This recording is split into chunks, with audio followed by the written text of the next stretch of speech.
Assalomu alaykum YouTube obunachilarimiz. Obzorda Tigo 8 gibrid avtomobilimiz.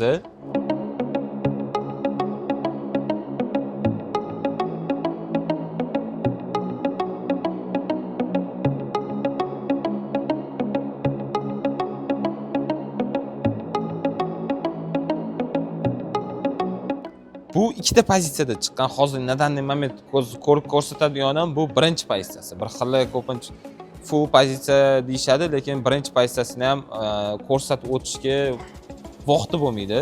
Bugun shuni birinchi pozitsiyasini ko'rsatmoqchiman. Bularda hammasida beskluchovoy dostуп bo'ladi. Beskluchovoy dostуп sensorli knopka, sensorli bo'ladi. Ikkinchi pozitsiyasi bilan bir xil. И regulirovka elektronisi bo'ladi mashinani. Pamять сиденьялari ham bor. И bu yerda zo'r joyi regulirovka поясничный упор. Mana bel tarafingizga ham ancha удобный. O'zingizga moslashtirib olsangiz bo'ladi. Saloniga keladigan bo'lsangiz, saloni juda ham keng. Tormozni bosganingizda bu yerda knopka yo'q, hech qanaqa knopka bo'lmaydi. Tormozni kalt yoningizda turadi. И keyin tormozni o'zini bosganingizda mashina zavod bo'ladi. Bu yerda gibrid hisoblanadi. Общий zapas hodi 1200 km. Tokka o'zida 120 km bosib o'tadi. И rejim vожденияsi bor. Rejim vожденияsi 3 ta bo'ladi. Eco, normal, sport rejim bo'ladi. Bari ham ancha keng, беспроводной зарядка, adaptivniy cruise control, multirul. Bularda обогрев sistemasi ham bor. Qishda ancha удобный bo'ladi. И keyin bariga keladigan bo'lsak, barida ham холодильник bor. Mashina qishda aytaylik muzli narsa qo'yib qo'ysalar, muzli ushlab turadi. Mana bu pishalkalarni qarang, akustika. Hammasi Sony bo'ladi. Sony bilasizlar ancha mana shu kolonkalar bo'yicha dunyoda birinchi o'rinlarda turadi. И bu modelimiz 3 qatorli bo'ladi, 7 kishilik. Hozir uni ham ko'rsatib o'taman. Orqasini ko'radigan bo'lsangiz, полностью kojani ishlab chiqarilgan bo'ladi. Ana plastik bo'lmaydi hech qanaqa. Isitish tizimiga keladigan bo'lsak, oldi, orqada обогрев sistemasi bor. Oldida obdufa ham bor bu narsani. O'shani ham esdan chiqibdi. И eng qiziq joyi 3-qatoriga kelsak, elektroprivod o'zi ochib ko'tariladi. Mana 3-qator aytaylik, uzoq joyga bola, katta oila bo'lsanglar, uzoq joyga ketayotgan bo'lsanglar, ancha udobli bolalarni orqaga yotqizib olib, namoqda aniq qiladigan bo'lsanglar, buni yotqizib olib bagaj qilib ham ishlatsanglar bo'ladi.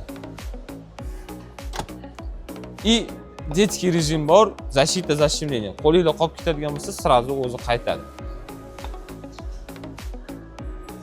Yangi haydovchilarimiz uchun ancha udobniroq, ana katta mashinani eplolmayman deydiganlarga ham bu yerda oldi, orqa parktronik bo'ladi. Aytaylik, haydashingizga ham udobni, 360 obzoringlar ham bo'ladi. Полностью и keyin bularda ikkita motor bo'ladi. Bitta elektromotor bilan 1.5 turbina motor jihozlangan. Общий ot kuchiga keladigan bo'lsa 345 ot kuchi bo'ladi. 18 diska bo'lgan mashinani yurishi ham, o'zini uzoq yo'lda tutishi ham, o'zim Jizzaxga borib keldim shu mashinada, uzoq yo'lda umuman charchatmadim. Orqa podveskasi McPherson bo'ladi, независимый bo'ladi. O'z-o'zini baloni независимый bo'ladi, anaqasi chuqurga tushishda. Lekin bularni hozir olish usullarimiz ham juda ham zo'r. Hozir lьготный kredit, рассрочkalarimizni 30% dan boshlab 2 yilgacha o'zingizning nomingizga rasmiylashtirib chiqsak bo'ladi. O'zingizda eski mashina bo'ladigan bo'lsa ham, kelsanglar o'zimiz shu yerda mashinangizni ko'rib, baholab, boshlanish to'lov sifatida qilib olib qolib, sizga yangisini chiqazib bera olamiz. Mashinalar в наличии bir kunning o'zida rasmiylashtirib olib chiqib ketsanglar bo'ladi. Manzilga keladigan bo'lsa, Cherry ADM asta rohat. Rohatdan qo'lga keltirishdi, Yangiobod mostining shuna tagida joylashgan. Ish vaqtimiz soat 9 dan 8 gacha. Dam olish kunsiz va obedlarsiz bemalol kelsanglar, o'zimizning menejerlarimiz kelib, mashinani obzor qilib, test drive qilib ko'rib, o'zingiz haydab ko'rib, mashina yoqqan holatda olib ketsanglar bo'ladi.